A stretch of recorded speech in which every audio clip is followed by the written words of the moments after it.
ये तस्वीरें राजनीतिक दलों की खालिस सियासी हलचल की हैं। राजस्थान, मध्य प्रदेश, गुजरात, महाराष्ट्र से लेकर दिल्ली तक की तस्वीरें कुछ ऐसी ही दिखाई देंगी। अब सवाल यह है कि देश में बढ़ते कोरोना के खतरे के बीच आखिर ये किस तरह की सियासत है। सरकारें कोरोना की गाइडलाइन की पालना के निर्देश देती दिखती हैं, लेकिन कौन इस पर कितना अमल करता है, ये इन तस्वीरों से साफ हो जाता है। बात करें राजस्थान की, तो राजस्थान में इन दिनों कांग्रेस में कार्यकर्ताओं से फीडबैक कार्यक्रम चल रहा है, जिसमें सैकड़ों की तादाद में कार्यकर्ता पहुंचते दिख रहे हैं। लेकिन दूसरी तरफ भाजपा भी इसमें पीछे नहीं है। हल्ला बोल कार्यक्रम में पार्टी के कार्यकर्ता बड़ी संख्या में पहुंचते दिख रहे हैं। हालांकि भाजपा कांग्रेस सरकार पर कोरोना मैनेजमेंट पर सवाल जरूर खड़े करते दिख रही है, लेकिन खुद कितनी पालना करती है, इसका शायद ख्याल ही नहीं है। कोविड में भी राजस्थान सरकार की कोई माकूल व्यवस्था नहीं है। जिस तरीके से बीकानेर के अंदर टॉयलेट के अंदर कोविड पेशेंट का मरना, जैसलमेर के अंदर टॉयलेट के पास में कोविड पेशेंट का मरना, जयपुर के चिकित्सालय से छलांग लगाकर आत्महत्या करना, और जिस तरीके से राजस्थान के अंदर आज हालात पूरे बन चुके हैं कि आने वाले समय के अंदर कोविड के पेशेंटों के लिए आईसीयू वेंटिलेटर तो बहुत दूर की बात है, बेड मिलना भी मुश्किल है, लेकिन उसके बावजूद भी राजस्थान की सरकार के ऊपर जून नहीं रेंग रही। आरपीएस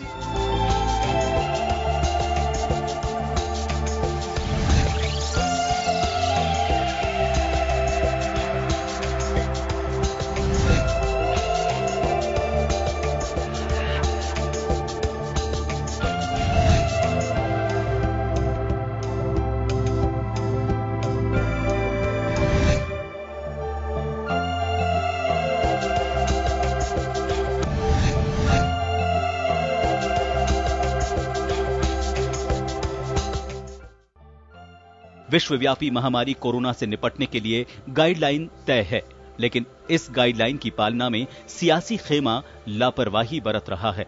कोरोना काल की शुरुआत में पार्टियों ने वीडियो कॉन्फ्रेंसिंग के जरिए जरूर बैठकें की थी, लेकिन अब हालात कुछ अलग हैं। अनलॉक के बीच सियासी खेमा भी अनलॉक हो गया और डिजिटल माध्यम की जगह पुराने तरीकों पर ही बैठकें और कार्यक्रम करने लगे। इससे सियासी खेमे की गंभीरता को देखा जा सकता है। फिलहाल महाराष्ट्र में देखा जाए तो वहां भी रिया और कंगना मामले को लेकर हालात कुछ ऐसे ही हैं। साथ ही राजनीतिक दलों का फोकस कोरोना से निपटने के बजाय महाराष्ट्र से राजनीतिक फायदा ज्यादा लेने का दिख रहा है। अपने खिलाफ बात करने वालों को हम रास्ते पर रोककर मारेंगे और सरकार के समर्थन से हम ये काम करेंगे, ऐसा महाराष्ट्र के इतिहास में कभी नहीं हुआ। जो बात गलत है उसको गलत कहना ही चाहिए, लेकिन उस बात से महाराष्ट्र का जितना अपमान होता है या महाराष्ट्र पुलिस का जितना अपमान होता है, उतना ही अपमान सरकार जिस प्रकार की कार्रवाई कर रही है, उस कार्रवाई के कारण महाराष्ट्र का पूरे देश में हो रहा है। आम आदमी पिछले 5 महीने से कोरोना के खौफ में जी रहा है, लेकिन इस बीच राजनीतिक दल अपनी जिम्मेदारियों को अब धीरे धीरे भूलते जा रहे हैं। अनलॉक होते सिस्टम के बीच अब सियासत भी मानो सड़क पर आ गई है, जिसके नतीजे काफी गंभीर हो सकते हैं।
नमस्कार जन टीवी में स्वागत है आपका। मैं हूं योगेंद्र, आप देख रहे हैं खास खबर। खास खबर में हम बात करेंगे बेलगाम कोरोना और बेलगाम सियासत।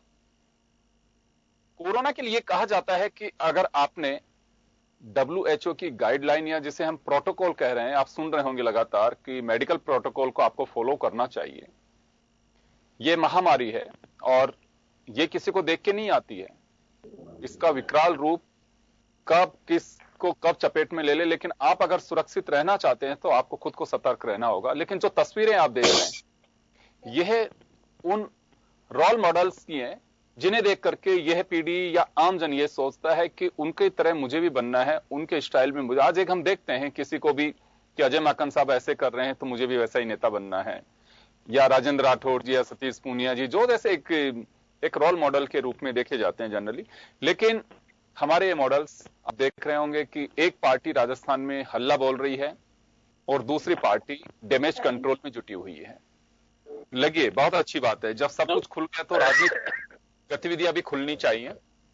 लेकिन आम जन के लिए तो अभी हम देख भी रहे थे कि करोड़ों रुपए जुर्माने के रूप में वसूल लिए अगर किसी ने थोड़ा बहुत भी किया कि साहब किस बात के पैसे, तो कि राजकार्य में बाधा, महामारी अधिनियम के तहत आपको अंदर कर दिया जाएगा। अंदर गए भी हैं कुछ लोग। लेकिन इन महाशयों का क्या होगा जो ग्रुप के ग्रुप बिना किसी मास्क के घूम रहे हैं और ये कहें कि इस महामारी को दावत दे रहे हैं? क्या ये इस पर लगाम लग पाएगा इस तरह से? मुझे लगता है कि हर व्यक्ति की एक रेस्पॉन्सिबिलिटी होनी चाहिए, हमें उससे डरना चाहिए। पार्टियों के एजेंडे पे किसी को कोई ऑब्जेक्शन नहीं है। जब सब कुछ खुल चुका है तो पार्टियां भी अपनी गतिविधि नहीं करेंगी। लेकिन जो तरीका है, मुझे लगता है कि आम जन ये एक चौराहे पे चर्चा करता है जब रात को देखते हैं कि आंकड़े इतने आ गए, और इसमें भी जिले के आंकड़े हैं और सरकार से जो एक आंकड़े जारी करते हैं पूरे एक सांख्यिकी स्टाइल में, वो कुछ अलग कहते हैं। ये एक सवाल होता है।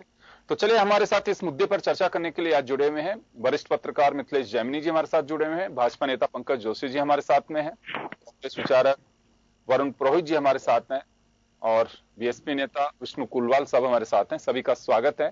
मैं जैमिनी साहब आपके पास आना चाहूंगा। हम चाहते तो बिजली के बिलों पे भी हम चर्चा कर सकते थे, मुद्दे बहुत हैं। हम चाहते तो अजय माकन साहब के सामने कैसे जोर आजमाइश की जा रही है कांग्रेस में, वह भी एक डिस्कस कर सकते हैं। लेकिन जनता की एक सामाजिक रेस्पॉन्सिबिलिटी के नाते हमें राजनीतिक दलों को भी सावचेत करने की हम जरूरत महसूस करते हैं कि वो लोग भी सावधान रहें।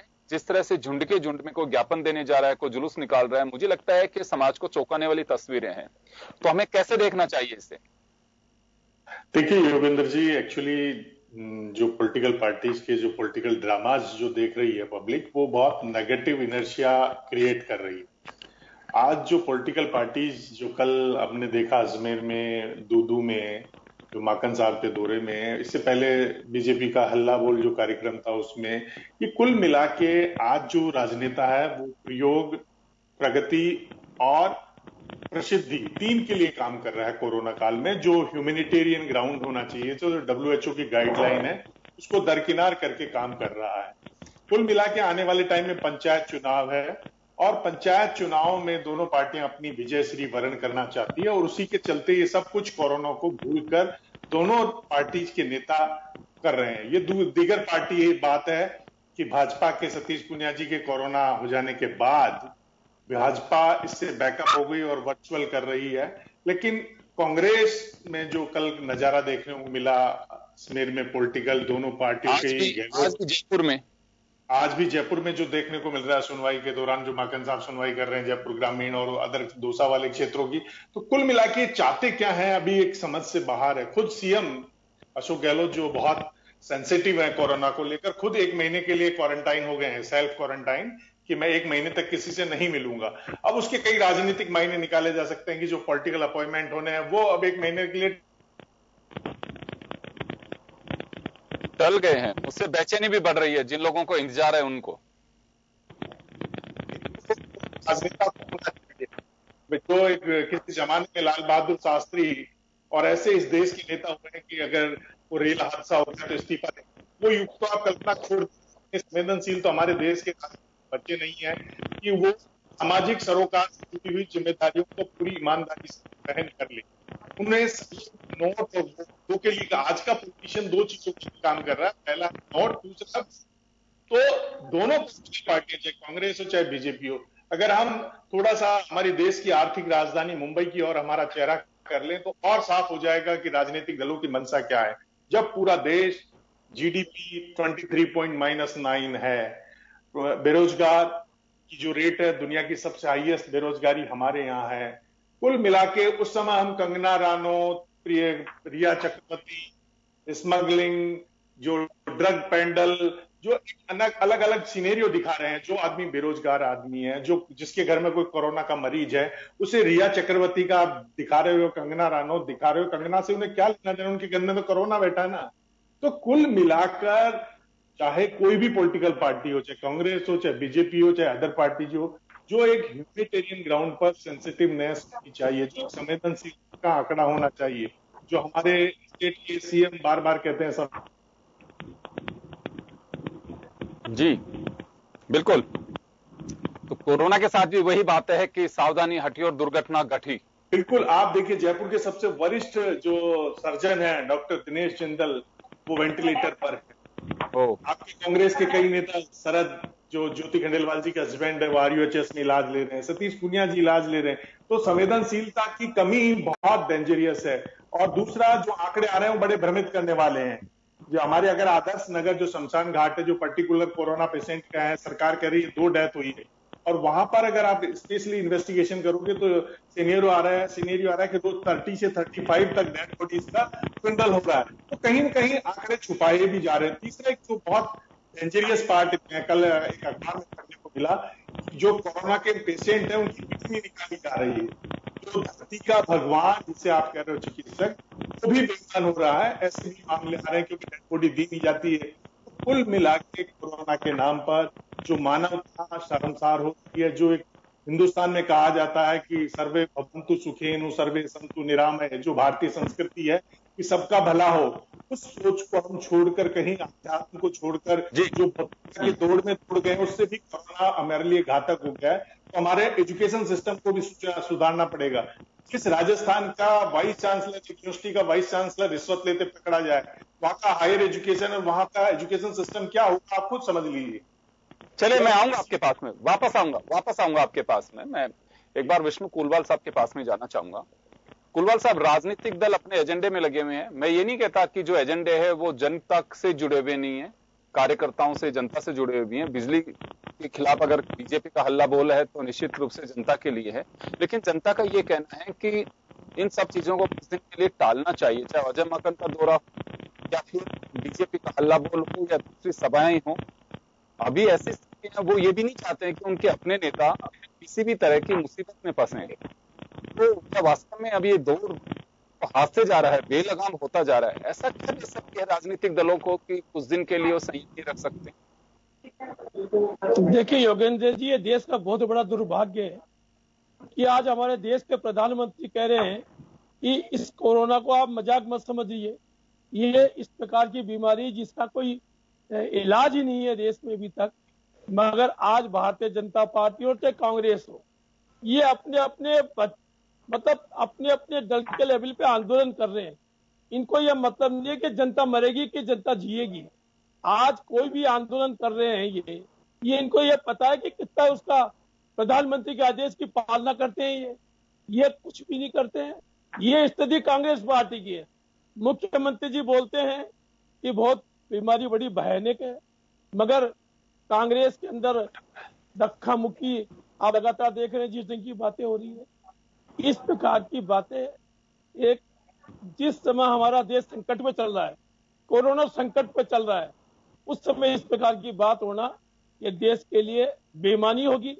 और कम से कम आज मुझे समझ में एक चीज नहीं आती, भारतीय जनता पार्टी को राजस्थान के अंदर दिख रहा भाई जो गड़बड़ है वो राजस्थान में। अरे भाई देश का युवक है वो कहां पहुंच गया है, देश का व्यापार कहां पहुंच गया है। अरे आंदोलन करो सेंट्रल गवर्नमेंट के खिलाफ भारतीय जनता पार्टी, मगर भारतीय जनता पार्टी को राजस्थान में ही दिखता है, राजस्थान के बाहर तो कुछ भी नहीं दिखता है। इस प्रकार की ये आंदोलन चला के जनता को गुमराह करना चाहते हैं, मगर इनको पता नहीं है अभी कि जनता के मन के अंदर अब क्या है। ये कितने हल्ला बोल लो, अरे कितने ये कांग्रेस के लोग वहां पे अजय माकन जी के यहाँ जाओ, वो दे दो, ज्ञापन दे दो, वो कर लो। ये अपनी अपनी पार्टियां बचाने में लगे हुए हैं, अपने अपने अस्तित्व बचाने में लगे हुए हैं। इसके सिवा योगेंद्र जी के पास कुछ भी नहीं है। मैं आ रहा हूँ, वापस आ रहा हूँ आपके पास में। मैं जी एक बार वरुण पुरोहित जी के पास जाना चाहूंगा। पुरोहित साहब, आपको लगता है कि इस वक्त एक मुसीबत का टाइम है ये, और इसमें कुछ दिन के लिए टाला जाना चाहिए कि जिस तरह के भी बड़े आयोजन हो रहे हैं, क्योंकि देखिए उसमें भीड़ भी इकट्ठी होती है, लोग आते भी हैं। एक नेता के साथ 10 कार्यकर्ता आ रहे हैं। आप देखिए पीसीसी के बाहर एक दिन पहले अजमेर में किस तरह से लोग इकट्ठे होते रहे। क्या हम रोक पाएंगे कोरोना? हमारी इस समय तो मुझे लगता है कि देश के सामने सबसे बड़ी समस्या कोरोना है, सामने सबको लड़ना चाहिए, लेकिन ऐसे कैसे जंग जीत पाएंगे? योगेंद्र जी, आप पिछले 3 महीने 4 महीने का सीरीज ऑफ एक्ट्स देखोगे तो कांग्रेस पार्टी ने प्रारंभ नहीं किया। आप देखिए, बीजेपी जो थी, कोरोना का पहला पेशेंट 30 जनवरी को हिंदुस्तान में आ गया था। उसके बाद 12 फरवरी को राहुल गांधी जी ने और अन्य सांसदों ने, पार्लियामेंट ऑनगोइंग थी फरवरी में, इस बात की डिमांड करी थी भाई इस पे ध्यान दिया जाए। इन्होंने नहीं दिया। नमस्ते ट्रंप का प्रोग्राम कराया, फिर उसके बाद मध्य प्रदेश की सरकार गिराने में लगे। तो आप मुझे बताइए, कोई जो सियासत पार्टियां होंगी वो पागल हैं क्या? ये सरकार गिराए जाएंगे, अपनी राजनीतिक एक्टिविटी कोई करे जाएंगे तो दूसरी पार्टी अपने आप को सेव ही नहीं करे, घर बैठ जाए, ऐसा तो हो नहीं सकता। उसके बावजूद लॉकडाउन हुआ, उसके बाद भी 2 महीने तक इंडियन यूथ कांग्रेस हो, मैं और किसी पार्टी क्रिटिसाइज नहीं कर रहा बीजेपी को, इनकी विंग्स ने भी किया होगा, हमारी विंग ने बहुत अच्छा काम किया, लोगों को, मजदूरों को खाना पहुंचाना, गरीबों का करना, सबने किया, सभी ने किया, पूरे देश के सब करो। हम क्योंकि हम कांग्रेस में, हमको कांग्रेस के बारे में जानकारी ज्यादा है, ये सबने किया। लेकिन ये फिर जून में स्टार्ट हो गए, राज्यसभा चुनाव जबरदस्ती कराने लग गए। उसके बाद 72,000 एलईडियां लगा के बिहार की चुनाव रैलियां शुरू करने लग गए। तो भाई दूसरी पार्टियां कोई घर में तो बैठेंगी नहीं। जब ये प्रारंभ हो गए सब चीज को भूल के, तो दूसरी पार्टियों को भी अपने अस्तित्व के लिए संघर्ष करना पड़ेगा। अपने राजनीतिक जो है, उनकी जो जमीन है, उसको स्थायित्व करना पड़ेगा, स्थायी करने के लिए। तो ये चीजें तो जो केंद्र सरकार होती है, जो बड़ा पार्टनर होता है, बड़ा भाई होता है राजनीति का, कालिक रूप से, जरूरी नहीं है आगे रह पाए, पार्टली तो है ही अभी 6 साल से, तो इनको जो है, इनको देखना चाहिए था। अगर ये लोग नहीं करते तो दूसरी पार्टियां भी नहीं करती, पूरे जो चाहे क्षेत्रीय पार्टियां, चाहे कांग्रेस हो, दूसरी कोई भी XYZ पार्टी, ये चीज इन्होंने नहीं करी। जो नेतृत्व इनको देना चाहिए था समाज को, राजनीति को, ये उसमें फेल हो गए, इकोनॉमिक मैनेजमेंट में फेल हो गए। जब आज की बात अपन करेंगे तो अभी विष्णु कुलवाल जी ने भी किया, जैमिनी जी ने भी किया, इस समय रोटी रोजगार का जबरदस्त, महामारी से ज्यादा रोजगार की संकट, बेरोजगारी का संकट हो गया। अब आदमी के मन में टेंशन जो कोरोना का था वो तो हो गया दूर, सबसे ज्यादा पेट का हो गया, रोटी रोजगार का हो गया। भाई बच्चों को, घर वालों को कैसे रोटी खिलाएंगे, कहां से फीस जमा कराएंगे, कहां से क्या करेंगे? तो मानसिक रूप से लोग इतने ज्यादा टेंशन में इस समय कि उनको अपना व्यापार, अपनी रोटी रोजगार की चिंता हो गई, वो सब चीज भूल गए। अब इसको अपने राजनीतिक एंगल देंगे, वो क्योंकि राजनीतिक एंगल तो आपको देना भी पड़ेगा, क्योंकि पंचायत के चुनाव है। अगर पंचायत के चुनाव सुप्रीम कोर्ट का ऑर्डर नहीं होता तो आगे टल जाते। ये तो फिर कहने लग जाते, साहब क्यों आप चुनाव टालते हो, चुनाव टालते हो, कभी कहते चुनाव नहीं कराना। ये सब चीज अगर सामंजस्यता जो बड़ी पार्टी होती है, जो केंद्र में सरकार में होती है, वो अगर फॉलो करती तो दूसरी पार्टी अपने आप ही उसको फॉलो करती। इन्होंने किया नहीं। राजस्थान में भी आप मुझे बताइए, अल्लाह बोल कर रहे हैं, ये इन्होंने भी कोई सोशल डिस्टेंसिंग का पालन नहीं किया है। तो आरोप तो कांग्रेस पे लगाते रहेंगे, इनका काम है, लगाना भी चाहिए। तो इनको पूछेगा कि कौन इनका खतरा है राजस्थान के अंदर। लेकिन जो कुलवाल साहब और जैमिनी जी ने प्रश्न उठाया है वो सबसे बड़ा है। सामाजिक रूप से, आर्थिक रूप से इस समय भयंकर महामारी से ज्यादा टेंशन उसका है समाज के अंदर। उसका क्या करेंगे आप जब तक आर्थिक ही स्ट्रॉन्ग नहीं होगी, आदमी को टेंशन तो रहेगी सर। तो वो कोरोना की टेंशन कैसे? सर मैं एक बात जानना चाहता हूं, लेकिन मैं एक बात जानना चाहता हूं कि केवल एक पार्टी की रेस्पॉन्सिबिलिटी माने इसको? मैंने एक तो मानी नहीं, केंद्र सरकार का नाम लिया है भाई। केंद्र सरकार में अगर कांग्रेस की सरकार होती पूरी मेजोरिटी से, तो कांग्रेस जिम्मेदार होती, कांग्रेस दोषी होती। अब आप पूरे देश की बात करोगे, सारी पार्टियों को दोषी कैसे मानोगे आप? कोई महाराष्ट्र में है, कोई यूपी में है, कोई बसपा है, कोई समाजवादी पार्टी है। आप ये करे जाए, दूसरी पार्टियां अपना अस्तित्व खत्म कर ले, ऐसा तो हो नहीं सकता ना। राजनीति समय का इंतजार नहीं करती है, या किसी राजा का इंतजार नहीं करती कि वो चाहेगा जो उसी हिसाब से चलेगी। राजनीति समय के अनुसार फटाफट घूमती है, क्षणभंगुर होती है, वो किसी का वेट नहीं करती है। तो राजनीति में ये अपना एग्जाम्पल देते, तब आप कांग्रेस को क्रिटिसाइज कर सकते थे। वापस आ रहा हूं। एक मिनट कंगना राणावत और रिया चक्रवर्ती की बात हो रही थी, ये तो ध्यान भटकाने की बात है। क्यों बेरोजगारी और महंगाई से लोगों का ध्यान भटक जाए, जो भटक नहीं रहा। वो कुलवाल साहब ने बता दिया लोगों के मन में क्या आग लग रही है, इस समय कितनी परेशानी है। चलिए मैं वापस आ रहा हूं आपके पास, वापस आ रहा हूं। पंकज जोशी साहब के पास में जाना चाहूंगा। पंकज जी देखिए, मैं लगातार ये बात कह रहा हूं कि राजनीतिक दल भी इसी समाज का एक तबका है, और सभी राजनीतिक दल, जब पूरा हिंदुस्तान खुल रहा है, अनलॉक होता जा रहा है, तो राजनीतिक एक्टिविटीज भी करिए आप, लेकिन उसका एक प्रोटोकॉल होना चाहिए। हम देख रहे हैं तस्वीरों में कि एक एक साथ कैसे झुंड के झुंड जा रहे हैं, कोई कैसे मिल रहा है।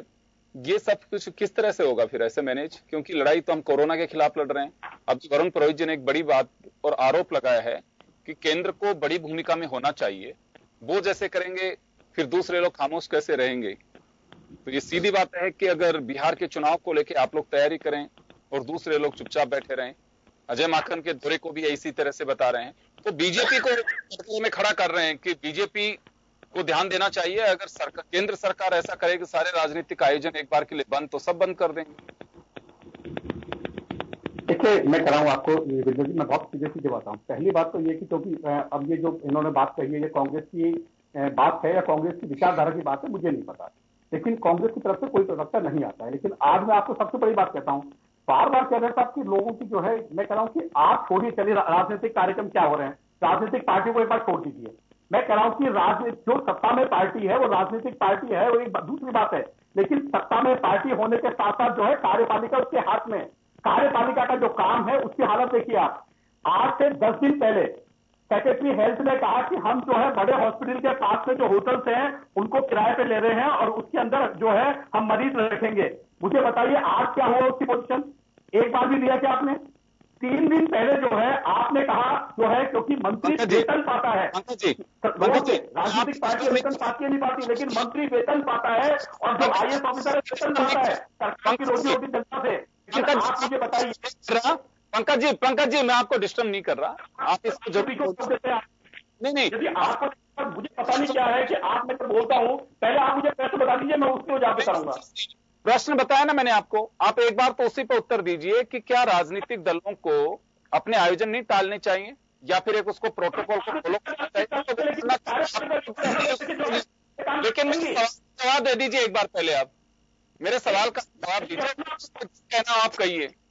आपको कि जब आज आपने कल कहा, आज मैं जो है दौसा से मेरे जानकार का पेशेंट जो है वहां से सबमिट हुआ 4,500 रुपए की बोलेरो किराए में लेकर के, और जो है एसपी जाति का जिसके पास खाने को नहीं है, उसने अपने पेशेंट को ला करके जो है RUHS में लेके गए। आपने कहा कि हमने जो है कोविड वाला हॉस्पिटल के लिए ESI हॉस्पिटल कर दिया। ESI हॉस्पिटल में आपके पास ऑक्सीजन नहीं है, आज छपा पेपर में, और उन्होंने मना कर दिया हमारे पास व्यवस्था नहीं है। क्या आप कोई मकान जो है बिना देखे फाइनल करके साइन देते हैं क्या? और जब आपको पता नहीं था कि ESI हॉस्पिटल में जो है सुविधाएं नहीं है और ये चीजें नहीं है, तो आपने उसको लेने से पहले ये तो देख लेते भाई इसकी सुविधाएं तो पूरी कर लेते। क्या ये यूपीए मैं कह रहा हूँ छोटी सरकार की, ये कह रहा हूँ आपको जो कार्यपालिका है जिसको सरकार ने जनता ने चुन लिया है उसका कार्य देख लीजिए। छोड़िए इनको, ये नेतागिरी क्या कर रहे हैं, ये लोग क्या कर रहे हैं, मास्टर साहब ने क्या किया, मास्टर साहब ने किसके कपड़े फाड़े, छोड़ दीजिए एक बार। मैं तो कह रहा हूं कि क्या इनके कार्य की जो है जांच होनी चाहिए कि नहीं होनी चाहिए, या इन पे भी विश्वास करना चाहिए कि नहीं करना चाहिए, पहली बात। दूसरी बात आपने कहा मैंने आपको कहा कि जब तक कोरोना जो है एक क्षेत्र विशेष में था और एक क्षेत्र जगह में था, तब तक सारी सुविधाएं आपके हिसाब से जा रही थी, और जब क्षेत्र से बाहर निकल गया, क्षेत्र से आगे की तरफ आ गया, तो आपने कहा कि कोरोना की कोई दिक्कत नहीं है, आप आराम से फैलते रहिए। अब तो लोग पूछने भी नहीं आते, यहां तक कि आपको जो है मैं आपको 2 ऑर्डर बताता हूं। कोटा कलेक्टर साहब ने जो है 7 तारीख को एक ऑर्डर जारी किया है जिसमें कहा गया है कि घरों पे जांच करने टीम नहीं जाएगी। CMHO को कहा है इन्होंने, केवल हॉस्पिटल में आने वाला व्यक्ति ही जांच करेगा। यदि कोई कहता है कि उसके पड़ोस में यदि कोरोना का पॉजिटिव है तो उसमें भी जांच करने नहीं जाएगी। मुझे बताइए कि ऐसे आदेश आप निकाल देंगे तो क्या कोरोना काबू हो जाएगा? इसमें केंद्र सरकार को क्या करना चाहिए? इस आदेश की जो है मैं कह रहा हूं निकलवाना चाहिए। दूसरी बात, आप लेकिन मुझे ये तो बता दीजिए कि राजनीतिक दलों को कुछ टाइम के लिए अपने आंदोलन, धरने, प्रदर्शन, विरोध ये टालने चाहिए। कह रहा हूं कोई बात मैं क्या कह रहा हूं आपको, कार्यपालिका का ड्यूटी है, चाहे कोई भी हो, चाहे विपक्षी पार्टी हो चाहे पक्ष की पार्टी हो, यदि गाइडलाइंस का उल्लंघन हो रहा है तो चाहे वो कोई भी हो, चाहे किसी विपक्ष पार्टी का प्रदेश अध्यक्ष हो, चाहे प्रदेश कोई दूसरा आदमी हो, मैं कह रहा हूं यदि उल्लंघन कर रहा है तो आम आदमी का जुर्माना है, तो उसका भी जुर्माना लगाने की ताकत होनी चाहिए। ये सरकार कितने लोगों पे लग कौन लगा रहा है, कितने लोगों पे लग पा रहा है? क्यों नहीं लग पा रहा? मैं तो हर प्रदेश में यही हालात देख रहा हूं, हर प्रदेश में यही स्थितियां बनी हुई है, हर प्रदेश में यही स्थितियां बनी हुई है। केवल बात नहीं है, केवल एक राजस्थान की नहीं है सर, हर जगह पे यही पोजीशन बनी हुई है। अब आप सुनिए, देखिए अब आप ऐसा मत कहिए, टोटल यदि आप देखेंगे तो टोटल यदि यूपी में देखेंगे तो कम से कम जो है हजारों अधिकारियों पे फाइन हुए हैं, और कम से कम इतने ही पॉलिटिशियन से हुए हैं, और भारतीय जनता पार्टी के विधायक से लेकर के एमपी तक ने कहा कि साहब हमारे चालान हो रहे हैं। ये रेलवे गया कि नहीं गया? उसको आपने नहीं दिखाया, क्यों नहीं दिखाया भाई? कहां, किसने क्या चालान है? को उदाहरण, ये गलत बात है, एकदम गलत बात है। आपके पास की बात करके हम घूमने क्यों कर रहे हो? हमको राजस्थान की बात कर लो ना हमसे। डाइवर्ट करना है इनको, इश्यू को यूपी के जाने में ज्ञान नहीं डाइवर्ट करना है। उत्तर प्रदेश में तो रोज आते हैं, पंकज जी डाइवर्ट, मैंने पूछा आपसे, पंकज जी डाइवर्ट नहीं कर रहे हैं, पंकज जोशी जी से मैंने पूछा है सवाल, उसका उत्तर दे रहे हैं, वो डाइवर्ट नहीं कर रहे हैं। मैं यही कह रहा हूं, और जो टॉप कलेक्टर थे उन्होंने जो है WHO छोड़िए, राज्य सरकार के आदेशों का उल्लंघन किया, आज तक उस पर कार्रवाई हुई क्या? मुझे बता दीजिए। चलिए, जब उन पर कार्रवाई नहीं हो सकती तो बाकी क्यों नहीं होगी कार्रवाई? किस पर कार्रवाई होगी? आप सवाल कर रहे हैं, शायद पहाड़िया जी की बात कर रहे हैं, एनएम पहाड़िया का जिक्र कर रहे हैं आप। क्यों, क्या बेसिकली उनको किसी चीज की छूट है? किस आदेश में छूट है भाई उनको? और चलिए, पंकज जी मैं चाह रहा हूं, राजनीतिक दलों के आयोजन क्या किसी की जान से बड़े हैं? जान की परवाह पहले होनी चाहिए हमें, कि या फिर हम ये हमारा खोया हुआ वजूद है उसको हम कायम करें पहले, और नहीं कर रहे हैं? तो मैं कह रहा हूं वहां की सरकार के जो प्रतिनिधि हैं, जो लोग ड्यूटी पर हैं, जो पुलिस है, जो वहां का कलेक्टर है, उसको कार्रवाई करनी चाहिए, डीएम को कार्रवाई करनी चाहिए। क्यों नहीं करता कार्रवाई? और मैं कह रहा हूं बुला के रखना चाहिए आपको इसके ऊपर, डिबेट के ऊपर आना चाहिए, उनको भी डिबेट के ऊपर बात करनी चाहिए इस चीज के ऊपर। तो आज सब लोग कह रहे हैं, लोगों ने कहा रोजी रोटी की संकट है, लेकिन पवन गोयल साहब के यहाँ, जिंदल साहब के यहाँ नहीं थी, पवन साहब के घर में पूछ के आइए। चलिए, मैं सेवा करते करते एक छोटे से ब्रेक से रुक रहा हूँ, एक ब्रेक के लिए उसके बाद मैं जल्द लौट रहा हूँ आप जन टीवी के साथ।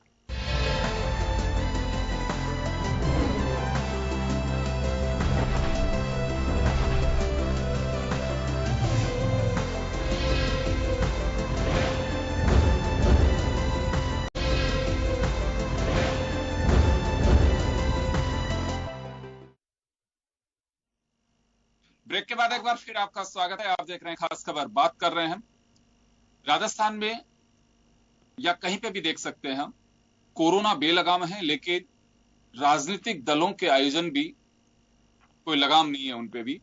आप करिए आयोजन, लगातार हम यही बात कह रहे हैं, लेकिन उसकी एक लिमिट होनी चाहिए, प्रोटोकॉल को फॉलो किया जाना चाहिए। बेशक दावे चाहे कुछ भी करें, लेकिन तस्वीरें कुछ अलग बयान दिखाती हैं साफ कि किस तरह से प्रोटोकॉल हो रहा है, जिसका पालना कर पा रहे हैं हम। एक बार वापस जैमिनी साहब के पास जाना चाहूंगा। मिथिलेश जी, आपके पास आना चाह रहा हूं मैं। देखिए, ये दावे किए जाते हैं कि बीजेपी का हल्ला बोल है, उसके पीछे भी यही कहा जा रहा है कि हम जनहित की बात कर रहे हैं। जनता को जो बिजली का झटका लग रहा है, हिंदुस्तान में तीसरे नंबर पे राजस्थान की बिजली की जो रेट्स हैं उनका जिक्र किया जा रहा है। तो दूसरी तरफ अभी वरुण पुरोहित जी ने कहा कि एक पार्टी लगातार ऐसे आयोजन करे और दूसरी पार्टियां चुप क्यों रहेंगी। तो अभी क्या लगता है आपको, जैसे लगातार ये बात कही गई, अनलॉक एक एक चीज करके 21 सितंबर के बाद में तो सारी आपकी रैलियां वगैरह भी आयोजन कर सकते हैं कि 100 लोग बैठ सकते हैं। 100 का तो बात कही जाती है। आप अंदाजा लगाइए कि हम जब देख रहे हैं तस्वीरें सामने, दोनों ही दलों की किस तरह से जोर आजमाइश की जा रही है, तो इससे क्या होगा? हम उस घड़ी का इंतजार कर रहे हैं कि हर्ड इम्यूनिटी का कहा जाता है कि लगभग 100 करोड़ लोग जब हिंदुस्तान में होंगे तो हर्ड इम्यूनिटी के स्टेज पर पहुंचेंगे। ये कहा जाता है कि लगभग 80 से 90% जब संक्रमित होंगे लोग, तब हर्ड इम्यूनिटी की बात की जाती है कि कोरोना, बस फिर सभी में कोरोना होगा तो कोरोना अपना आप छोड़ के चला जाएगा, तब में एंटीबॉडीज डेवलप हो जाएंगी। तो हम क्या उस घड़ी का इंतजार कर रहे हैं? देखिए योगेंद्र जी, सबसे पहले हमारे प्राइम मिनिस्टर जी ने एक स्पीच दिया था जब पहला लॉकडाउन शुरू किया था, तो जान है तो जहान है। उसके बाद कहा कि जान भी चाहिए जहान भी चाहिए। लेकिन आज जो हालात देखने को मिल रहे हैं कि राजनीतिक दलों ने जान वाले मुद्दे को कहीं ना कहीं उठा दिया है और पूरी तरह केवल जहान में उमड़ रहे हैं, जो बहुत डेंजरियस जोन है। आज जो कोरोना के हालात जिनके हो गए उनसे पूछिए। प्रताप सिंह खाचरियावास जी का पहले का अगर आप फोटो दिखाएंगे या वीडियो देखेंगे तो मास्क हटाकर बोलते थे, लेकिन जब उसकी जद में आए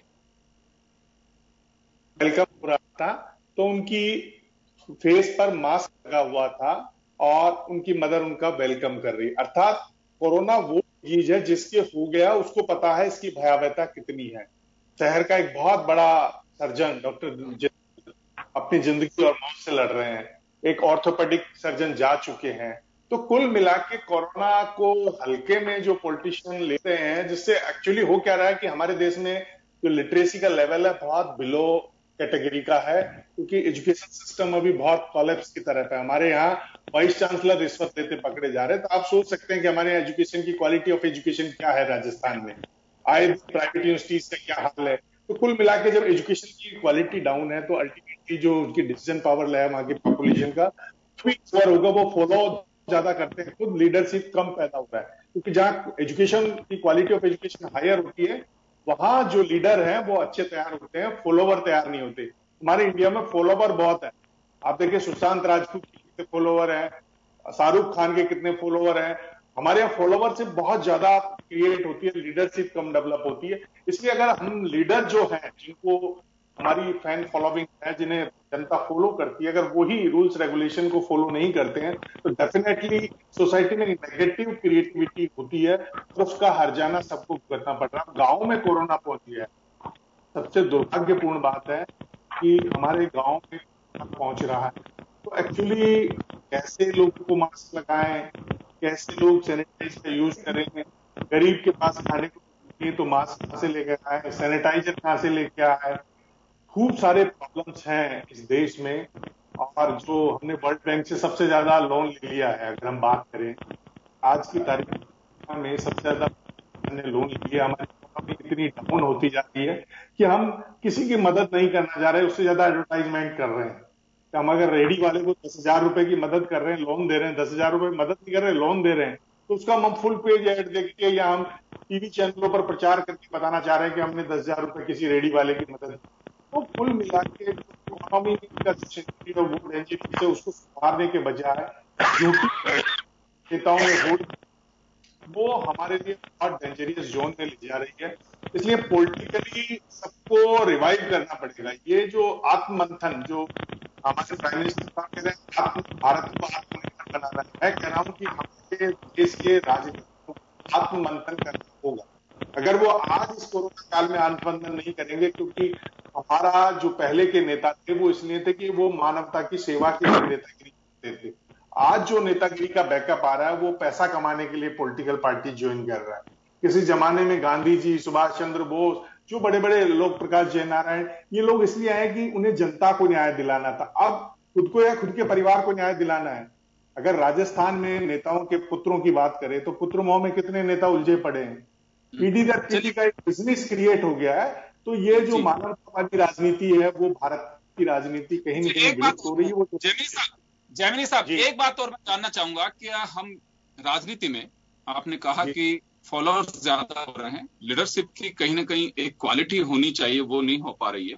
हम मुद्दे सोशल या फिर कहें कि अभी पर्टिकुलर एक व्यक्ति के मुद्दे पे हम चले जाते हैं, मीडिया ट्रायल होने लग गया है और मुद्दे बिल्कुल इस तरह के होते हैं कि अभी जैसे कंगना रनौत का मुद्दा जैसे आपने जिक्र कर दिया, या अभी कुलवाल साहब ने किया, रिया चक्रवर्ती का घंटों तक चैनल्स पे मीडिया में ये सब चीजें चलती रही, सोशल मीडिया, उनसे क्या मुद्दे हमारे पास में है नहीं, या फिर भारत चीन के जो तनाव चल रहा है, कोरोना से हम लड़ रहे हैं, आर्थिक मुद्दे हैं, कहीं महंगाई हो रही है, तो ये जो सब चीजें हैं, ये कुछ मुद्दे हम सोशल कैंपेन या फिर मीडिया के जरिए नेता मुझे लगता है कि इनसे तो गौण है। अब अगर कंगना रनौत का कोई ट्वीट है, उसके पीछे पूरी सरकार की हुई है, उसके ऑफिस को डैमेज कर दिया, वो अदालत तक मामला पहुंच गया, वो अपने बयान जारी कर रही है, वो एक मतलब जो कहें कि एक लिमिट है उसको भी इस तरह के बयानों में क्रॉस किया जा रहा है। तो मुद्दों की कमी है या फिर हम डाइवर्ट हो रहे हैं? जो चीज है वो जो मैं जहां तक समझ पा रहा हूँ वो ये है कि हम जो सुसाइड से रिलेटेड केस हैं वो ढंग से नहीं समझ पा रहे हैं और उनका खामियाजा में उठाना पड़ रहा है। इसमें सबसे इम्पोर्टेंट चीज है कि जो भी मीडिया ट्रायल है वो ट्रैफिक और प्रॉफिट के लिए चल रहा है, जो ट्रॉल्स का भी चल रहा है, तो इन सबको समझना पड़ेगा और कहीं ना कहीं मीडिया ट्रायल को छोड़ के कोरोना से रिलेटेड स्टोरियां दिखानी पड़ेगी। आज अखबारों में जो हालात घट रही है, जी मैं चलो अब वापस आ रहा हूँ आपके जैमिनी जी, वापस आऊंगा आपके पास में। वरुण पुरोहित जी के पास जाना चाहूंगा एक बार मैं। वरुण जी आपके पास आना चाह रहा हूँ। क्या लगता है राजनीतिक दलों के पास में मुद्दों की कमी है अभी? भूपेंद्र जी, अभी जैमिनी जी ने बहुत अच्छी बात उठाई। हिंदुस्तान में लिटरेसी तो बहुत ज्यादा हो चुकी है, लेकिन एजुकेशन नहीं हुई। एजुकेटेड नहीं हुआ आम आदमी, लिटरेट हो गया, साक्षर हो गया। अब एजुकेशन कैसे आती है? सामाजिक संस्कार से आती है। सामाजिक संस्कारों की हो गई हमारे कमी, क्योंकि हमारा जो सोशल फैब्रिक था कुछ वर्षों में ग्लोबलाइजेशन का जो इम्पैक्ट आया है उससे टूट गया, छिन्न भिन्न हो गया। अब हमारे यहाँ पर सोशलिज्म था तो इसको क्या आप चाइना रशिया से यूएसएसआर से नहीं जोड़ना चाहिए। भारतीय समाजवाद में एक सोसाइटी एक नॉर्म हुआ करता था, न्यूक्लियस हुआ करता था। अब जब से इकोनॉमिक रिफॉर्म्स या लिबरलाइजेशन या कोई भी हम शब्द का उपयोग करें जब आया तो पूंजीवादी व्यवस्था लागू हो गई देश। अब पूंजीवादी व्यवस्था लागू हो गई है तो पूंजी एक सेंटर ऑफ अट्रैक्शन हो गया, न्यूक्लियस हो गया, हर आदमी उसके पीछे भाग रहा है। तो नेताओं का जो जज्बा था, नेता जो सामाजिक संस्कार से आते थे, सामाजिक कार्य करके आते थे या सामाजिक उद्देश्य के लिए आते थे, वो तो खत्म हो गया। अब जो आप बात मीडिया की कर रहे थे, क्योंकि समय का मैं ज्यादा बोलूंगा तो फिर समय सारा उसी में चला जाएगा। मीडिया के टेक्नोलॉजी से आदमी की मानसिक सोच को कंट्रोल किया जाने का प्रयास किया जा रहा है। देश के अंदर की लोगों की सोच जो है, टीवी चैनल हो, सोशल मीडिया, उस टेक्नोलॉजी से कंट्रोल करें। और कुछ हद तक 1-2% वो सक्सेस भी हुए फॉर द टाइम बिंग, लेकिन क्योंकि रोटी रोजगार का संकट हो गया, मैं बार बार किसी सरकार को ब्लेम नहीं करता। आज की वर्तमान स्थिति है कि हमारी आर्थिक हालत बहुत खराब है, रोटी रोजगार का संकट है। तो लोगों का वो जो मीडिया अपने आप से कंट्रोल करना चाह रहा था या टेक्नोलॉजी से आप किसी का सोच, मानसिक सोच को कंट्रोल करना चाह रहे थे, वो अपने आप दूर हो गई, क्योंकि सबसे पहले उसकी सोच आ गई रोटी रोजगार पे। अगर संपन्नता होती तो आप उसकी मानसिक सोच को इलेक्ट्रॉनिक चैनलों से या सोशल मीडिया से या टेक्नोलॉजी से कंट्रोल कर सकते थे। ये चीजें पूंजीवाद की ही अंग होते हैं। पूंजीवादी व्यवस्था आ जाती है तो आम आदमी को कहीं ना कहीं भटकाना, मुद्दों से भटकाना, उनकी मानसिक सोच को डाइवर्ट कर देना, ये चीज किया जाता है क्योंकि वो अपना प्रॉफिट कर सके। अब ये भारत में प्रॉब्लम क्या है कि हमारी पॉपुलेशन है बहुत ज्यादा, रिसोर्सेज हैं कम, तो इसीलिए Nehruvian model of economics he successful था। हमारे बुजुर्गों ने मिक्स्ड इकोनॉमी इसलिए लाए थे। लेकिन अब ठीक है, कालांतर में जो है सारी पार्टियां पूंजीवाद को फेवर करने लगी, राजनीतिक व्यवस्था पूंजीवाद के ऊपर टिकने लग गई, तो इसलिए सामाजिक सरोकार समाप्त हो गया। जैमिनी जी बिल्कुल सही कह रहे थे, सामाजिक सरोकार होता तो नेता जो हम कहते हैं ना आज कहने लगे पहले जैसे नेता होते, भाई आज भी है, मैं भी हूं, पंकज जोशी जी भी है, कुलवाल जी भी है, अपन लोग तो उसी सामाजिक सरोकार के लोग हैं। लेकिन हमारा नंबर इसलिए नहीं आ रहा कि पूंजीवादी व्यवस्था को हम अगर सपोर्ट करेंगे तो हम राजनीतिक व्यवस्था में आगे होंगे, हमारा कंट्रोल होगा। हम सपोर्ट करते नहीं पूंजीवादी व्यवस्था को, इसलिए हमको वो पसंद नहीं करेंगे। चलिए, लेकिन मैं तो ये जानना चाह रहा हूँ कि क्या मुद्दों का अभाव है राजनीतिक दलों के पास भी अभी? नहीं, मुद्दों का कोई अभाव नहीं है। मोटे मोटे मुद्दे तो इतने हैं, महंगाई है, रोटी रोजगार का संकट है, अभी बिजली का चाहे विपक्ष उठा रहा हो, चाहे कांग्रेस की बात हो, चाहे इलेक्ट्रिसिटी एक्ट अमेंड कर रही हो केंद्र सरकार, ये सारे जो मुद्दे जो आए जिससे आम जनता एकदम से परेशान हुई है, ये पूंजीवाद का ही रिजल्ट है। इसके कारण इंडस्ट्रीज बंद हो रही है, बड़ी बड़ी इंडस्ट्रियां पनप रही है जो हमारे चलिए एक आपकी पार्टी से जुड़ा पर्सनल सवाल है मेरा, आपकी पार्टी से जुड़ा हुआ सवाल है। जी जी अजय काकड़ साहब कोशिश कर रहे हैं, आपके यहाँ पे पार्टी सत्ता और संगठन को एकजुट करने की कोशिश की जा रही है, तालमेल बैठाने की कोशिश की जा रही है, तालमेल, बेहतर तालमेल की बात की जा रही है। उनका कहना है कि तालमेल तो है, उसे बेहतर कैसे किया जा सकता है उसको लेकर के चर्चा। लेकिन पीसीसी के अंदर क्या चल रहा है वो तो अक्टूबर को हम प्रदेश की जनता के सामने अपना रिपोर्ट कार्ड पेश करेंगे सरकार का, लेकिन बाहर का कुछ तस्वीर जो है, चाहे अजमेर की हो चाहे जयपुर की हो, कुछ अलग है। उनका कहना है कि कुछ लोगों को सुना जा रहा है और बिल्कुल चापलूसों की जमात अंदर बैठी हुई है, आम कार्यकर्ता से बात नहीं की जा रही, ऐसे धरातल की जो जानकारी वो कैसे मिल पाई? योगेंद्र जी, आप आंशिक रूप से तो बिल्कुल सही हो, लेकिन इस समय क्या है, कोरोना काल में आप एक साथ 500 आदमी से मिल नहीं सकते हो, तो जो संवाद कार्यक्रम आरंभ हुआ है उसमें कुछ गैर कांग्रेसी तो है ही नहीं, कांग्रेस के नेता हैं, वरिष्ठ नेता हैं, जो प्रत्याशी रहे, एमएलए रहे, जिला प्रमुख रहे, उनसे मुलाकात हो रही है। नेक्स्ट जो दौर आएगा उसमें जब तक कि ब्लॉक लेवल तक आम कार्यकर्ता, ग्रास रूट कार्यकर्ता से नहीं उनका संवाद होगा, जब तक ऐसी स्थिति उत्पन्न होती रहेगी। और ये अगले महीने देखना पड़ेगा, 1-1.5 महीने में, कि अगर वो ग्रास रूट के कार्यकर्ताओं से संवाद स्थापित कर पाते हैं तो वो सक्सेसफुल होंगे, अगर नहीं कर पाते हैं तो सक्सेसफुल नहीं होंगे। यह आदमी के राजनीतिक चातुर्य पे डिपेंड करता है। इसमें भी चतुराई की आवश्यकता है। वही राजनीतिक चातुर्य तो चाहिए ना। आप कार्यकर्ताओं से जब तक जुड़ाव नहीं लोगे तो आप संवाद कैसे स्थापित करोगे? और सत्ता में और संगठन में तालमेल तो जब ही होगा जब तक ग्रास रूट का कार्यकर्ता जब तक अप्रसन्न रहेगा, जब तक पार्टी में आपके असंतोष तो रहेगा ही रहेगा। कोई भी पार्टी हो, कांग्रेस नहीं, सभी में आज दूसरी पार्टियों का भी हाल ही हो गया। सत्ता आते ही जो ग्रास रूट कार्यकर्ता है उसको भूल जाते हैं। हर पार्टी का ये हाल हो गया। इसके लिए ही तो अभी हम जो चर्चा कर रहे हैं, राजनीतिक इकबाल खत्म हो गया। अगर कार्यकर्ताओं से सीधा जुड़ाव होता, पहले के नेता जो हम बात करते हैं, सुबह 6 बजे 7 बजे अपने घर के गेट खोल देते थे, सैकड़ों की तादाद में दिन भर कार्यकर्ता आते थे, मिलते थे। आज जो नेता है किसी पार्टी के, वो गेट बंद रखते हैं अपने। तो वो जब कार्यकर्ता जब अपने आप को ठगा सा महसूस करता है सत्ता आते ही, तो असंतोष उत्पन्न होता है। असंतोष उत्पन्न हो रहा है वो सभी पार्टियों में हो रहा है, कांग्रेस नहीं। तो ये इसी को सॉल्व करने के लिए संवाद कार्यक्रम आरंभ किया गया। मैंने कहा ना, 1 महीने में, क्यों कोरोना काल था, नहीं तो पता लग जाता जल्दी। अब ये 21 तारीख से फिर 100 आदमी एक साथ इकट्ठे हो सकेंगे, उनसे पता लगेगा। अगर 1-1.5 महीने में अजय माकन साहब सबसे संवाद स्थापित कर लेते हैं और कार्यकर्ताओं को सम्मान मिलने की बात हो सकती है, तो वो सक्सेसफुल कहे जाएंगे। बिल्कुल।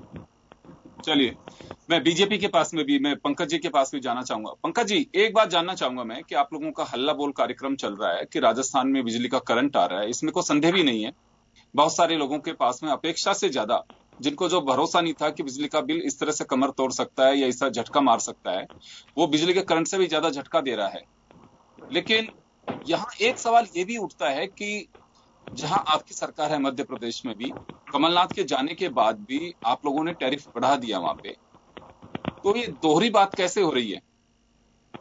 देखिए, अब मैं योगेंद्र जी, मैं बहुत साफ कह दूं जी, बोलिए। लगातार कांग्रेस जो है 2 बात कहती आई कि बेसिकली कि सरकार का जो है मिसमैनेजमेंट था। मुझे बताइए, 5200 करोड़ रुपए का जो अडानी को पेमेंट हुआ है माननीय सुप्रीम कोर्ट से, उसमें वकील किसने किए थे? भारतीय जनता पार्टी की तरफ से सॉलिसिटर जनरल उपस्थित हो गए थे या राज्य सरकार ने जो है वकील किया था?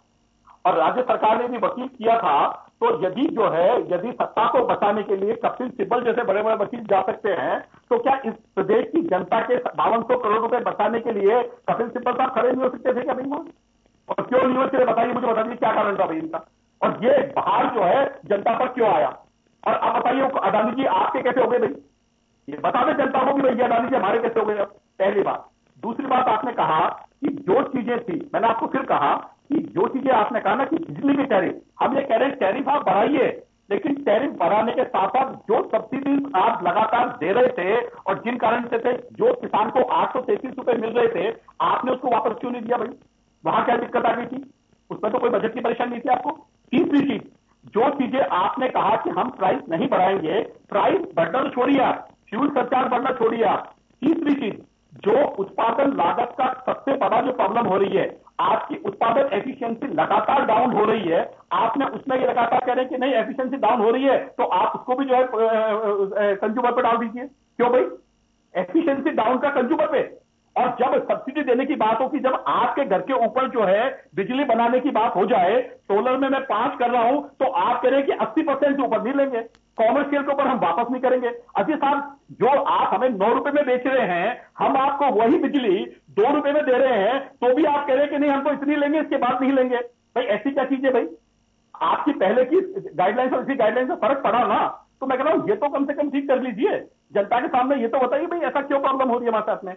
दूसरा, मैंने आपको फिर मैंने वही कहा कि सरकार में, चलो कोई बात नहीं, सरकार क्या करती है क्या नहीं करती है, आपके यहाँ मैनेजमेंट क्या है क्या नहीं है, लेकिन मैं कह रहा हूं कि ये जो आपने जिन लोगों को मैनेजमेंट कहा है, आज आप देखिए कि हालात जो हैं जो हालात यदि हेल्थ डिपार्टमेंट से लेकर के यदि डॉक्टर्स के बीच में देखें तो यदि आप किसी डॉक्टर्स को बुलाते या सुप्रीडेंट को बुलाते तो पता चलता कि पोजीशन क्या है। मुझे चले बता दीजिए, यदि कांग्रेस के प्रवक्ता होते तो आप ये पूछते कि जो ओपीडी पिछले 10 सालों का एवरेज 12,000 का एसएमएस में होता था, आज जो है उसका ओपीडी क्या है?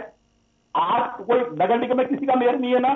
आपने कितनी बार जो है मलेरिया का छिड़काव करा दिया, आपने कितनी बार जो है बेसिकली जो है स्वाइन फ्लू का छिड़काव करा दिया, आपने कितनी बार फोगिंग करा दी, आपने कितनी बार सफाई करा दी। अरे भाई, जो आज भी चलिए छोड़िए कोरोना तो छोड़िए, आज यदि किसी को बुखार हो जाता है ना तो उसको आज भी पड़ोसी दिखाने नहीं जाता। क्यों? क्योंकि उसको डर लगता है कि कहीं ये बुखार जो है मलेरिया है या कोरोना है। मैं कह रहा हूं कि ये जो चीजें हैं ये कम से कम आप इनका तो कर दीजिए कि भाई ये चीजें तो नहीं हो। मैं इसीलिए कह रहा हूं कि आज आपकी बहस सार्थक थी, इसलिए मैं आज आया कि आप कम से कम ये जो चीजें थी, क्योंकि कोई भी चीज आप कहीं फोन कर लीजिए, आप नगर निगम में कितने ही फोन कर लीजिए, एक बार फोगिंग के लिए नहीं आएगा, एक बार मलेरिया का छिड़काव करने के लिए नहीं आएगा।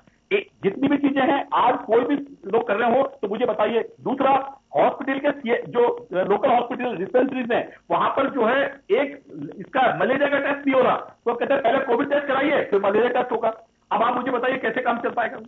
तो यही कह रहा हूं कि कम से कम सरकार को जो है राजनीतिक पार्टियां क्या कर रही है क्या नहीं कर रही उन पर तो कंट्रोल करिए, लेकिन कम से कम जो आपका जो मैनेजमेंट है, आपका जो चीजें हैं उनको उचित सुविधाएं देते हुए। आज क्योंकि सबसे बड़ी परेशानी है कि उसकी किसी के पास पीपीई किट नहीं है तो वो देख नहीं पाता, आज यदि उसके पास कोई सामान नहीं है तो वो उसका इलाज नहीं कर पाता। तो मैं कह रहा हूं कि ये चीजें तो कम से कम उपलब्ध कराइए भाई, इनमें कहां परेशानी थी। और जितनी चीजें थी आपके द्वारा मैं कहना चाहता हूं कि जितनी भी चीजें आदर्श नगर में बिल्कुल उन्होंने कहा कि 25 से 35 बॉडियां जा रही हैं, आप कह रहे हैं कि साहब 2 बॉडी डेथ हो रही है। मैं कह रहा हूं आखिर दे दीजिए ना जनता को, एक तो जनता को ये भी तो पता चले कि ये कितना भयानक है।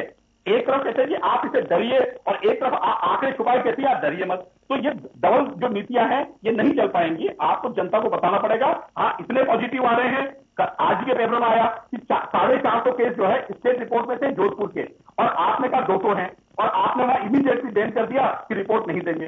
तो अब मुझे बताइए कि भाई क्या चीज देनी है क्या नहीं देनी है, जनता को क्या आपको बताना है क्या नहीं बताना। कम से कम इस पर तो एक राय हो जाइए, और नहीं बताना तो आंकड़े बंद कर दीजिए। मैं तो कह रहा हूं आंकड़े बंद कर दीजिए, आप पाकिस्तान में आप छोड़ दीजिए आंकड़े, कोई बात नहीं, जनता अपने आप कर देगी काम। चलिए आऊंगा वापस, विष्णु कुलवाल साहब के पास जाना चाहूंगा।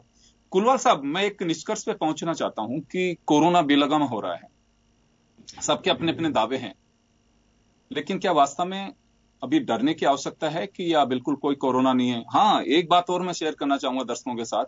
हम जो बैठे हुए हैं पूरे पैनल में, आप तो कोरोना को झेल भी चुके हैं, तो जरा एक्सपीरियंस भी शेयर करें। और मैं ये भी जानना चाहूंगा कि क्या वास्तव में बेलगाम होते कोरोना से हमें बेखौफ हो जाना चाहिए या फिर कुछ डर के रहना है इससे?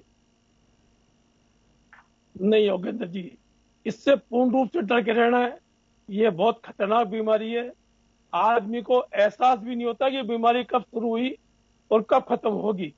तो इसलिए हम उस जगह से गुजरे। अभी आपने कहा है कि जनता को ये बताएं, तो मैं बोल रहा हूं कि ये सबसे खतरनाक बीमारी है, इसको मजाक में नहीं ली जानी चाहिए।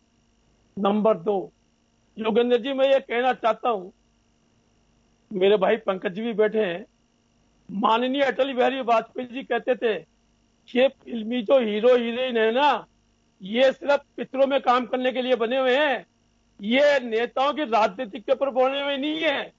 आज जिस ढंग से कंगना बोल रही है, जिस ढंग से रिया बोल रही है, कंगना पे करिए सर, कंगना रनौत पे मत करिए सर, नहीं कंगना रनौत पे मत कीजिए। कंगना रनौत पे करेंगे तो 9 सितंबर का जो है सामना बढ़िए। मैं कह रहा हूँ यदि करना है तो 9 सितंबर का सामना बढ़िए, जिसमें संस्कृत में लिखा है उसमें बोलने दो कुलवाल साहब को बोलने दो। भारतीय जनता पार्टी साथ दे रही है क्या? छोड़ो इन बातों को। अटल जी का सम्मान नहीं करते आप, तो आप भारतीय जनता पार्टी के लोग अटल जी का सम्मान नहीं करते। आप कैसी बात बोल रहे हो आप? पंकज जी, उन्हें की भी मार्जा रखो, उन्हें की भी मार्जा रखो। आप बोले हम कुछ बोले बीच, आप बोले हम कुछ बोले बीच में, पर आप बीच में बोलने की आदत सी पड़ी हुई आपकी। मैं कह रहा हूँ योगेंद्र जी मैं बोल रहा हूँ, आज ये कांग्रेस का राज आता है तो भारतीय जनता पार्टी के भ्रष्टाचार की बात करती है, और जब भारतीय जनता पार्टी का राज आता है तो कांग्रेस में भ्रष्टाचार की बात करती है। आज दोनों पार्टियां एक दूसरे पर आरोप लगाती है, मगर जांच नहीं हो रही किसी भी नेता की। आज जब कांग्रेस आई थी तो उन्होंने बोला चिकित्सा मंत्री की जांच कराई जाएगी। जांच हो गई क्या? और आज जब कांग्रेस राज में है तो भारतीय जनता पार्टी बोलती है जांच कराएंगे। अरे ये साथ दोनों मिले जुले हैं, ये दोनों माल कमा रहे हैं, ये जनता को गुमराह कर रहे हैं। इनको मतलब क्या है देश से? इनको कोई देश से मतलब नहीं है, ये बात देश की करते हैं, अगर इनको देश से कोई मतलब नहीं है। एक तो रिपोर्ट तो आपने लिखा दीजिए, बीएसपी तो पार्टी है। अरे बीएसपी तो आपके साथ मिली हुई ना, आज तो बोल दो चुपचाप रहो, बात तो नहीं आपका साथ बहुत बुरा हो जाएगा पंकज जी भाई साहब। आपको पता ही नहीं है, आपको पता ही नहीं है इस बात का कि आपको ये पहले पता कर लो नेताओं से कि किन किन नेताओं से हाथ मिलाते हैं वो। तो इन बातों को छोड़ो, आप दिल्ली में बैठ के सीबीआई की धमकी मत दो, दिल्ली में बैठ के ईडी की धमकी मत दो। क्या आप बोलते हो स्वतंत्रता ये? अरे मैं कह रहा हूँ, फिर बात सीबीआई ईडी की धमकी कौन देगा भाई? पंकज जोशी तो करेगा नहीं ईडी सीबीआई का काम। फुलवाल जी मैं कह रहा हूँ आपको। चलिए 30 सेकंड के लिए वरुण पुरोहित जी आपके पास भी आना चाहूंगा। मैं जरा आपके भी श्रीमुख से अल्फाज सुनना चाहता हूं कि ये बेलगाम होते कोरोना पर हम ऐसे डटे रहेंगे? देखिए योगेंद्र जी, बहुत खतरनाक स्थिति में आ चुका है। रोज लाख के आसपास पेशेंट आने लग गए, ये टेस्टिंग ज्यादा हो रही है, इससे पता लग रहा है। और हर आदमी को इसको प्रिकॉशन लेना चाहिए, कोई पॉलिटिकल पार्टीज हो चाहे आम आदमी हो। सोशल डिसिप्लिन बहुत जरूरी है, और सोशल डिसिप्लिन हम लोग आपस में ही एक दूसरे को प्रेरित करके ही कर सकते हैं, उसके बगैर इसको सॉल्व नहीं कर सकते। बड़ी डेंजरस स्थिति में आ चुका है ये, और इसको अगर हम खुद अगर सोशल डिसिप्लिन में नहीं आए, कंट्रोल नहीं किया, तो पता नहीं किस किस पे कहां कहर भर पाएगा। घर घर का रोना तो ये पहले ही करवा चुके कोरोना का। इसलिए अब हमको पॉलिटिकल बात करने के बजाय सबको सामाजिक रूप से एक रूपता अपनानी होगी, और सबको प्रेरित करना होगा, बच्चों से बूढ़ों तक, कि हम इसको कैसे प्रिकॉशन करें और कैसे इससे बचें। क्योंकि आर्थिकी बड़ी खराब है, आदमी निकले बगैर रह नहीं पा रहा। जिसके घर में दाना नहीं है खाने को, उसको हम कैसे रोकेंगे? आप बताइए, उसके जिसकी रोटी रोजगार का। चलिए मैं रोकना चाहूंगा सर, मैं माफी चाहूंगा। होना भी यही चाहिए, हमें भी फिक्र इसी बात को लेकर के है कि देश बहुत सारी समस्याओं से जूझ रहा है। कुछ समस्याएं बनी हुई हैं, कुछ इस महामारी ने बना दी हैं, तो मुझे लगता है कि उनकी ओर अगर हम गौर करें तो ज्यादा ठीक होगा। कुछ समय के लिए राजनीतिक प्रतिशोध को हम त्यागें। प्रतिशोध इस वजह से कह रहा हूं, वैसे तो स्वस्थ और स्वच्छ एक प्रक्रिया में होना चाहिए, प्रतिस्पर्धा होनी चाहिए, लेकिन प्रतिशोध साफ दिखाई देता है अभी राजनीति में। एक दूसरे दलों को लेकर के हम इसी तरह से भाषाओं का प्रयोग करते हैं। हम देखते हैं कि जैसे जानी दुश्मनी, ये सब नहीं होना चाहिए। खैर, लेकिन फिलहाल तो हम यही कहेंगे कि आप के लिए सब चिंतित हैं। राजनीतिक दलों को भी अपने आयोजनों को भीड़ भड़के वाले से टालने चाहिए, और फिलहाल एक ही जंग होनी चाहिए कि हम कोरोना से कैसे निपटें। सरकारों से भी हमारी गुजारिश है, उनसे आग्रह है कि जनता को पैनिक करने वाले महंगाई के वो करंट मत दीजिए, ताकि वो इस वक्त मरी हुई स्थिति के अंदर उस करंट को सहन नहीं कर पाए। और अगर ये सब कुछ होगा तो मुझे लगता है कि हम कोरोना की जंग को जीत सकते हैं। अभी ये न कह करके चलें, गलतफहमी हमें नहीं होनी चाहिए कि हम कोरोना से जंग जीत चुके हैं और किसी को घबराने की आवश्यकता नहीं है। उन लोगों से पूछिए जो सफर कर रहे हैं, बड़ी मुश्किल पोजीशन में है। तो मुझे लगता है कि ये थोड़ा सा विचार करने की आवश्यकता है, और इसमें बड़प्पन दिखाना होगा। सरकारों को, राजनीतिक दलों को पहल करनी चाहिए। स्टेट में अगर किसी की सरकार है तो उसको, और केंद्र में जो सरकार है उसको, ताकि वापस उसी मोड पे जाएं। मैं ये नहीं कहता कि लॉकडाउन लगाइए, लेकिन एक बड़प्पन दिखाते हुए डायलॉग उसी तरह से रखा जाए, एक प्रोटोकॉल को हम पालना कर सकें, उस और सभी को ध्यान देने की आवश्यकता है। बहुत बहुत शुक्रिया आप सभी का। खास खबर में इतना ही, दीजिए इजाजत, नमस्कार।